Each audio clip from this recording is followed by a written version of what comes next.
Hello students, कैसे हैं आप सब लोग। BA LLB थर्ड सेमेस्टर वाले बच्चों के लिए आज एक नई वीडियो मैं आपके बीच में लेके आया हूँ।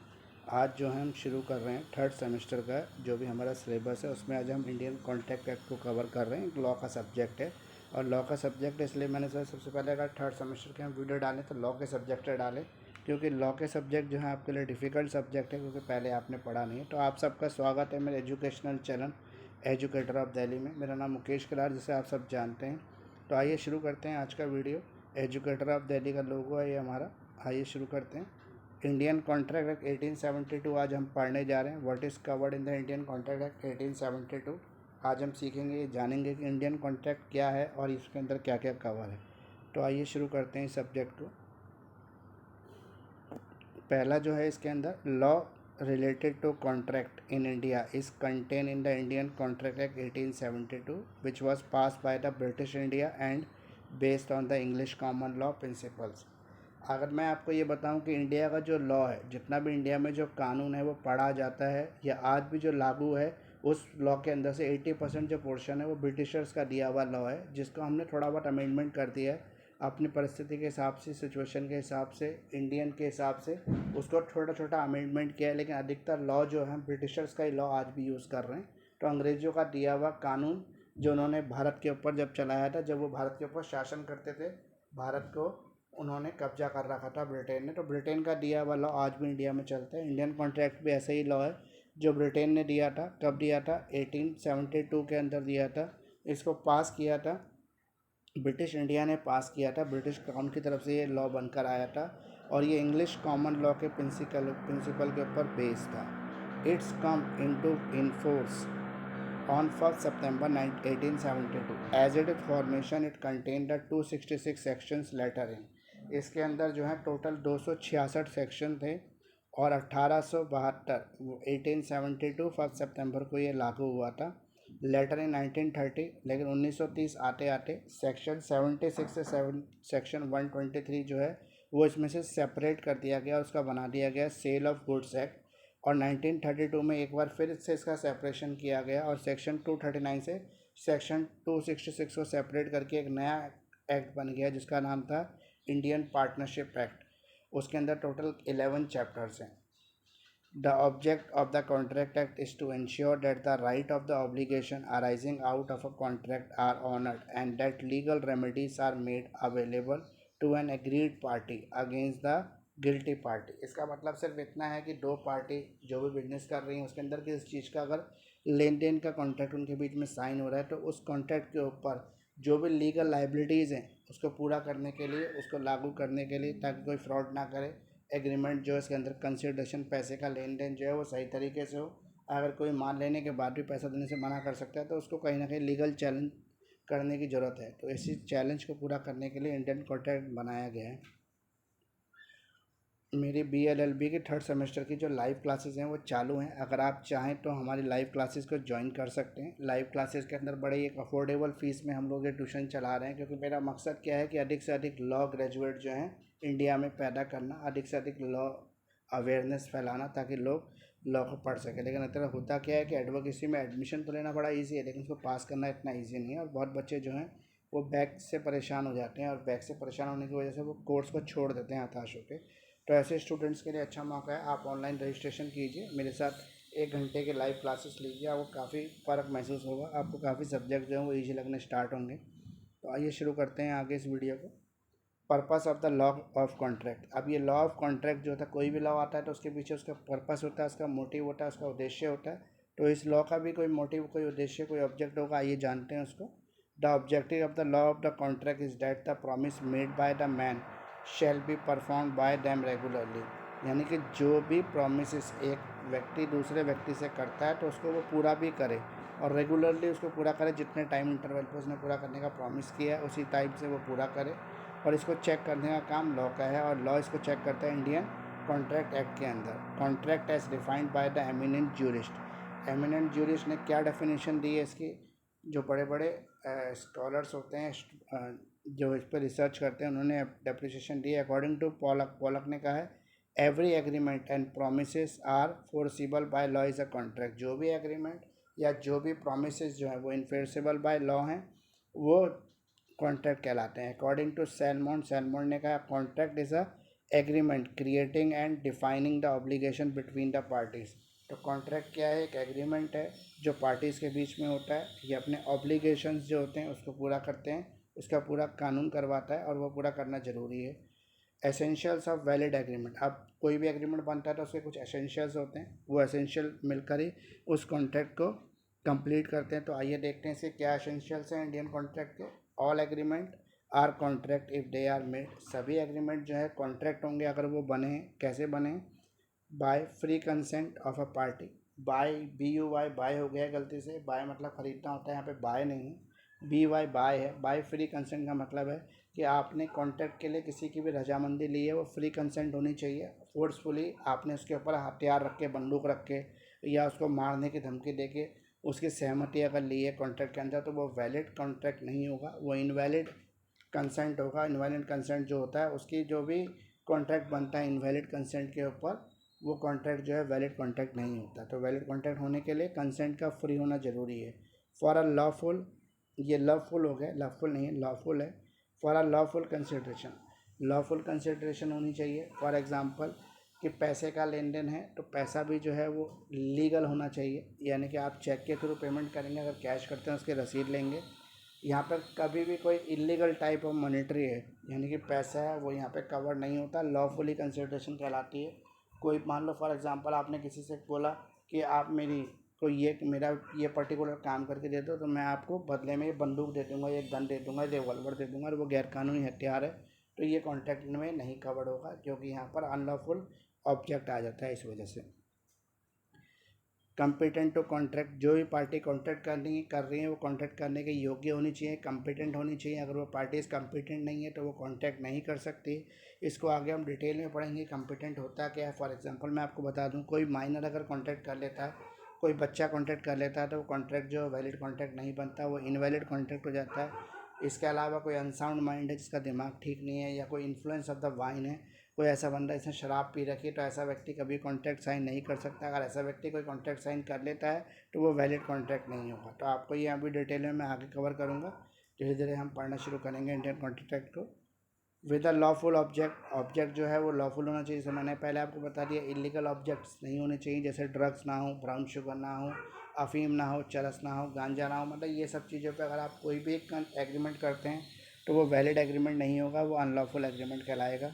Not hereby expressly declare to be void under section 10 of Indian contract 1872। अब इंडियन कॉन्ट्रैक्ट 72 के सेक्शन 10 में बताया हुआ है, कोई भी ऐसा कॉन्ट्रैक्ट जो माइनर के साथ किया जाए, अनसाउंड पर्सन के साथ किया जाए, या अनकम्पिटेंट पार्टी के साथ किया जाए, जो पार्टी कम्पिटेंट नहीं है कॉन्ट्रैक्ट करने के लिए। फॉर एग्जांपल कोई व्यक्ति इंसॉल्वेंट हो गया, इंसॉल्वेंट मतलब दिवालिया हो गया, तो वो व्यक्ति कोई भी कॉन्ट्रैक्ट साइन नहीं कर सकता। अगर फिर भी किसी माइनर के साथ या किसी अनसाउंड माइंड के साथ या किसी और ऐसे बंदे के साथ आपने कॉन्ट्रैक्ट साइन कर लिया जो कॉन्ट्रैक्ट करने के योग्य नहीं, तो आपका कॉन्ट्रैक्ट जो है वॉइड कॉन्ट्रैक्ट होगा। और VOID वाइड का मतलब क्या है? स्टार्टिंग से शून्य। ऐसा कॉन्ट्रैक्ट शुरुआत से शून्य होगा, इस कॉन्ट्रैक्ट के ऊपर कोई भी एक्शन नहीं हो सकता।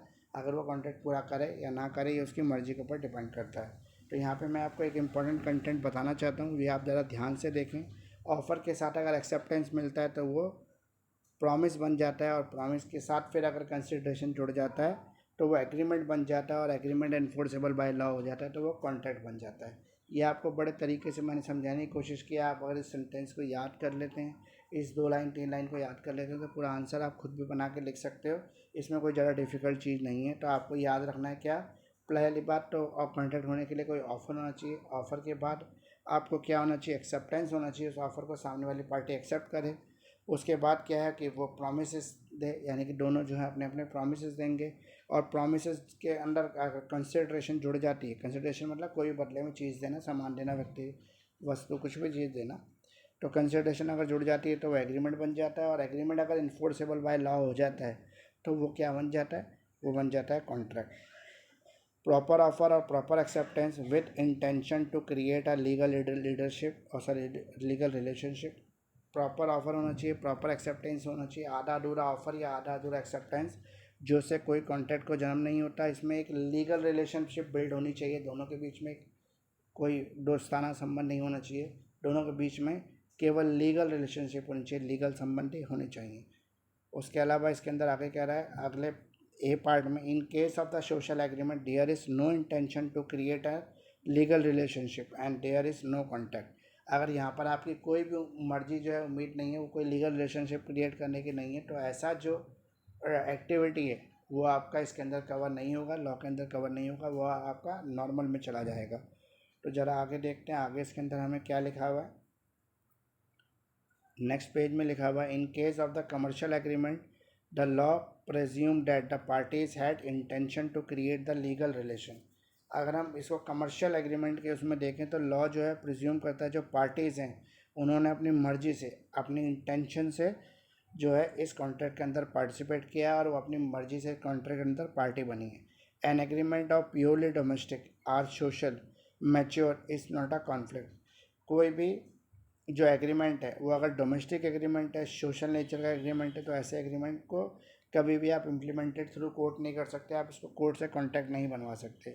लॉफुल कंसिडरेशन बहुत ही इंपॉर्टेंट पॉइंट है कॉन्ट्रैक्ट का। अगर कॉन्ट्रैक्ट के अंदर कंसिडरेशन नहीं होगी तो कोई क्यों काम करेगा। फॉर एग्जांपल, अगर आपके पास एक टेबल है और टेबल पर 5 लोग बैठे हैं, अगर आप उनको लंच करने की इजाज़त नहीं दे रहे तो वो लंच नहीं करेंगे, तो उनका आगे का काम सफ़र होगा, उतना अच्छा काम नहीं कर पाएंगे जितना काम वो सुबह के फर्स्ट आवर में कर रहे थे। तो यहाँ पर यही चीज़ कवर होती है। अगला है, an agreement of purely domestic and social nature is not a contract. कोई भी एग्रीमेंट जो डोमेस्टिक एग्रीमेंट है, सोशल नेचर का एग्रीमेंट है, यानी कि हमने किसी की सेवा भाव से कोई काम कर दिया है या किसी एनजीओ ने फ्री सर्विसेज दी हैं, तो वो सारी एक्टिविटीज़ जो होती हैं वो कॉन्ट्रैक्ट के अंदर कवर नहीं होती, इनको कॉन्ट्रैक्ट से बाहर रखा जाता है। लॉफुल कंसिडरेशन, किसी ने कंसिडरेशन बदले में तो लॉफुल दे दी, यानी कि आपने फॉर एग्जांपल ब्रिजवासी ने पराठा खाने के बदले में पेमेंट ले ली, तो पेमेंट ले ली तो वो कॉन्ट्रैक्ट साइन हो गया और उसको पराठा खिलाना था, इसलिए उसने पराठा खिलाया और बदले में पेमेंट ले ली, तो ये कॉन्ट्रैक्ट हो गया दोनों के बीच में। तो लेकिन अगर यही ब्रिजवासी ना होता और पराठा खिलाने वाला कोई और होता, फॉर एग्जांपल कोई एनजीओ होती जो किसी गरीब भूखे को खाना खिलाती है, तो ऐसी एनजीओ जो है फ्री ऑफ कॉस्ट खाना खिलाती हैं, तो एनजीओ के बीच में और उस गरीब के बीच में कोई कॉन्ट्रैक्ट साइन नहीं हुआ, क्योंकि उसने एज ए सोशल कॉस्ट ये काम किया था। अब है लॉफुल कंसिडरेशन क्या होती है। Consideration must be unlawful, immoral और oppose to the public policy. Consideration कभी भी ऐसी नहीं होनी चाहिए, वो अनलॉफुल नहीं होनी चाहिए, वो इमोरल कंसिडरेशन नहीं होनी चाहिए, वो oppose to public policy consideration नहीं होनी चाहिए। नहीं, कंसिडरेशन जो है सिर्फ लॉफुल ही चलेगी और लॉफुल कंसिडरेशन के ऊपर ही कॉन्ट्रैक्ट बन सकता है।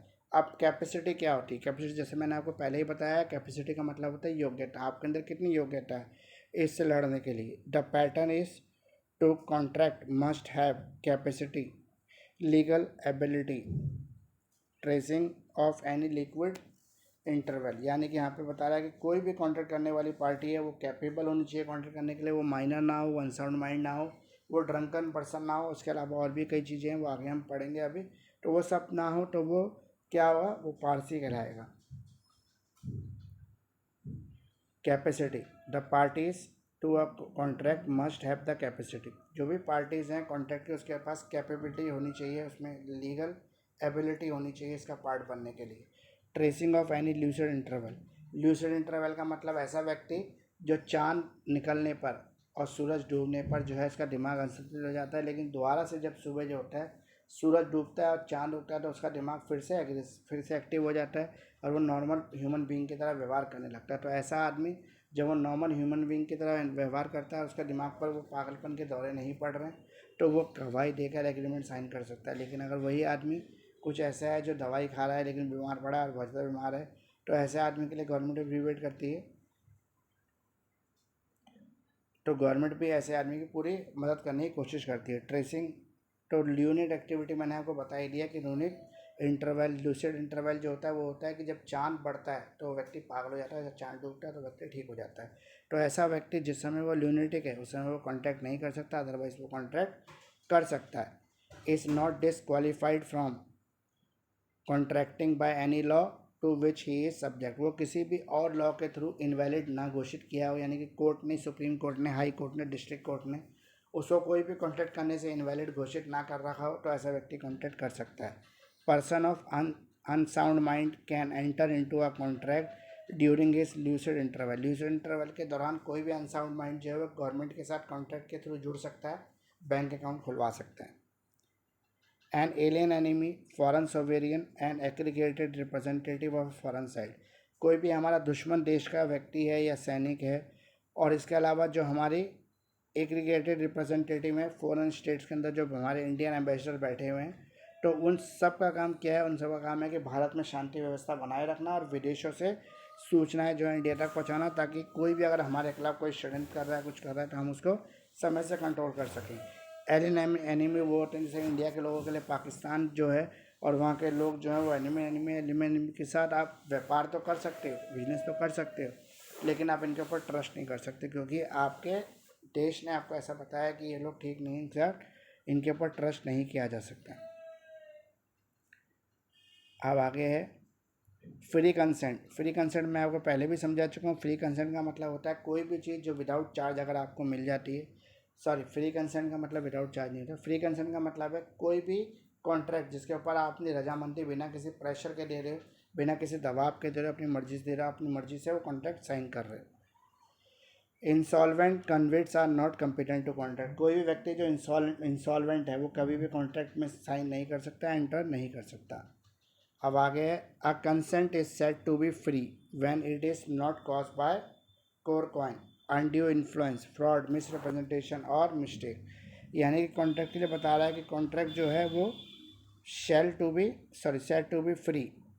कॉन्ट्रैक्ट को फ्री कहा जाएगा जब वो कॉन्ट्रैक्ट जो है cause by the coercion, undue influence, fraud, misrepresent, यानी कि आपने कोई भी ऐसा कॉन्ट्रैक्ट है जो आपने धोखाधड़ी से साइन कर लिया है, कोई गलत बात कहकर या झूठी बातें बताकर साइन कर लिया, तो ऐसे कॉन्ट्रैक्ट से आपको फ्री माना जाएगा, आप उसके लिए लायबल नहीं होंगे, क्योंकि दूसरी पार्टी ने आपको बेवकूफ़ बनाकर ये कॉन्ट्रैक्ट साइन कराया है। अब है लॉफुल ऑब्जेक्ट। लॉफुल ऑब्जेक्ट क्या होते हैं? Object of the agreement should be lawful and the legal. कोई भी ऑब्जेक्ट है जो एग्रीमेंट का, वो लॉफुल होना चाहिए, कानून की दृष्टि से सही होना चाहिए। अगर उसके अंदर कोई झोल झाल है, कोई गड़बड़ है, तो वो कॉन्ट्रैक्ट नहीं बनेगा आगे। Two person can not enter in agreement to do a criminal consideration और object of an agreement is unlawful if it is forbidden by the law. कोई भी ऐसा व्यक्ति जिसको एग्रीमेंट की पूरी नॉलेज हो, तो वो क्रिमिनल कंसिडरेशन के लिए अगर कोई भी एग्रीमेंट साइन कराता है, क्रिमिनल एक्टिविटी के लिए कोई भी ऑब्जेक्ट ऑफ एग्रीमेंट लेता है जो अनलॉफुल हो, तो ऐसे कॉन्ट्रैक्ट जो होते हैं वो फॉरबिडन बाय लॉ नहीं होते, इसमें लॉ में पनिशमेंट दी जाती है। If such nature that is permitted वो defeat the provision of law. अगर कोई भी आपका नेचर है वो परमिट कर रहा है आपको कि आप लॉ को डिफीट कर सकते हो, तो आपको ऐसा करना चाहिए। लॉ को डिफीट करने का मतलब फॉर एग्जांपल ये है कि अगर कोई बच्चा है वो सुबह से लेकर दोपहर तक स्टडी कर रहा है, लेकिन शाम को वो स्टडी नहीं करता, लेकिन किसी ने उसको सुबह मौका नहीं मिला, शाम को मौका मिला, तो उसने अपने आप को इम्प्रूव कर लिया और उसने स्टडी जो है दिन में शुरू कर दी। अब है छठा पॉइंट, पॉसिबिलिटी और performance. The term of the possibility should be capable of performance. यानी कि कोई भी एग्रीमेंट जो है उसके अंदर कोई भी टर्म है तो वो कैपेबल टू परफॉर्मेंस होनी चाहिए। अगर वो नहीं होगी तो ऐसा एग्रीमेंट जो है कॉन्ट्रैक्ट नहीं बनेगा। इसके अलावा कह रहा है an agreement to do impossible if itself can not be enforce. अगर कोई भी एग्रीमेंट जो है इन्फोर्सेबल बाय लॉ नहीं होता तो वो एक इनवैलिड कॉन्ट्रैक्ट होता है, एक फेल कॉन्ट्रैक्ट होता है, और आप चाहो तो इसके लिए क्लेम कर सकते हैं। Term of agreement. The term of agreement are the certain और capable by being made certain. कोई भी चीज़ जो सर्टेन है, फिक्स है, और कैपेबल है जो किसी चीज़ को सर्टेन बनाने के लिए, तो ये जो है एग्रीमेंट की फर्स्ट टर्म के अंदर कवर्ड हो जाता है पॉइंट। अब है not declare word. Agreement should be such that it should be capable of being the enforce by law. यानी कि कोई भी एग्रीमेंट जो है इन्फोर्सेबल ऑफ बाय लॉ है तो वो एग्रीमेंट बनेगा, वो एग्रीमेंट कॉन्ट्रैक्ट बन जाएगा, अदरवाइज वो कॉन्ट्रैक्ट नहीं बनेगा अगर वो इन्फोर्सेबल बाय लॉ नहीं है। तो certain agreement have been specially declare legal और the word of the law. कोई एग्रीमेंट अगर वो लीगल पहले घोषित कर दिया गया है या वर्ड बाय द लॉ घोषित कर दिया गया है, तो इसके अंदर जो भी आप एग्रीमेंट करोगे वो इन्फोर्सेबल बाय लॉ होगा।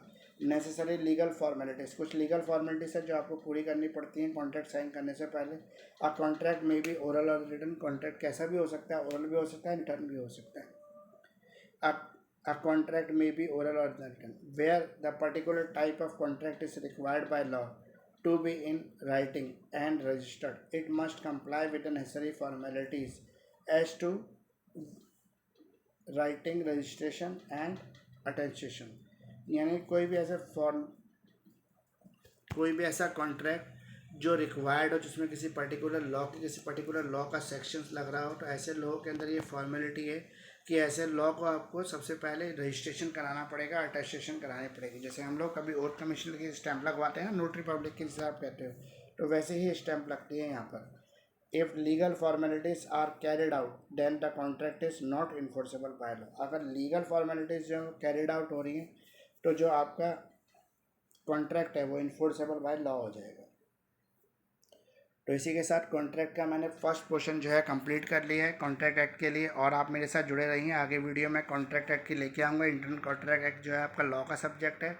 इस बार जो है आपका लॉ का सब्जेक्ट जो है लॉ एंड मीडिया है, और इंडियन कॉन्ट्रैक्ट एक्ट दोनों ही लॉ के सब्जेक्ट हैं। तो दोनों पे आपको कड़ी मेहनत करने की ज़रूरत है, क्योंकि अभी मेहनत कर लोगे तो आगे आपको ईजी रहेगा कॉन्ट्रैक्ट एक्ट पढ़ने में। आप मुझे कमेंट लिख के ज़रूर बताएं कि आपको कॉन्ट्रैक्ट एक्ट कितना समझ में आया। मेरे आज के पढ़ाई हुई वीडियो के बाद आपको कैसा महसूस हो रहा है, और आपने कितना मेरा वीडियो जो है पसंद किया है। तो फ्रेंड्स, आप सबका बहुत बहुत धन्यवाद। प्लीज़ लाइक करें, शेयर करें, सब्सक्राइब करें। जिन्होंने अभी तक सब्सक्राइब नहीं किया है, वो बहुत से ऐसे बच्चे हैं जो वीडियो तो मेरे रेगुलर बेसिस पर देखते हैं, लेकिन सब्सक्राइब नहीं करते। तो मेरी आपसे रिक्वेस्ट है, प्लीज़ आप सब्सक्राइब कीजिए, क्योंकि आपका सब्सक्रिप्शन ही हमें आगे बढ़ाएगा, और आपके सब्सक्रिप्शन के थ्रू ही हम मार्केट में स्टैंड कर पाएंगे। तो friends, thank you for watching, इतना समय देने के लिए। जिन्होंने मेरे चैनल को सब्सक्राइब नहीं किया वो सब्सक्राइब कर लें, और अब मेरे चैनल को आगे भी अपने फ्रेंड तक पहुंचा दें, स्पेशली उन बच्चों तक पहुंचाते हैं जो बिल्कुल लास्ट में जाकर पढ़ने की कोशिश करते हैं, और ये चाहते हैं कि हमें कुछ ऐसे क्वेश्चंस मिल जाए जो पेपर में आ जाए। तो ऐसे ही मैं पूरी कोशिश करूँगा कि आपको इसी तरह से वीडियो बना के आपके बीच में शेयर करता रहूँ। तो थैंक्स फॉर वॉचिंग, इतना समय देने के लिए। आप मेरे साथ जुड़े रहिए एजुकेटर ऑफ दिल्ली के साथ। कमेंट सेक्शन में कमेंट लेके ज़रूर बताएं कि आपको वीडियो कैसा लगा, और वीडियो से जुड़े हुए कोई भी सजेशंस हैं आपके पास तो मुझे आप व्हाट्सएप कर सकते हैं। मेरा व्हाट्सएप नंबर है 9811948855। इसके अलावा मेरा व्हाट्सएप नंबर है, इसके अलावा मेरा तो आप कॉल भी कर सकते हैं। व्हाट्सएप नंबर तो मेरा एक ही है, इसके अलावा आप मुझे कॉल भी कर सकते हैं, और रजिस्ट्रेशन भी करा सकते हैं ऑनलाइन क्लासेस के लिए। थर्ड सेमेस्टर से आपको कड़ी मेहनत करके पढ़ना है। कोशिश करें कि इस बार भी आपकी कोई बैक ना आए, और जिन बच्चों की बैक आई है वो गाइडेंस के लिए मुझसे कांटेक्ट कर सकते हैं। थैंक यू फ्रेंड्स, इतना समय देने के लिए, जुड़ने के लिए, एजुकेटर दिल्ली को इतना प्यार देने के लिए।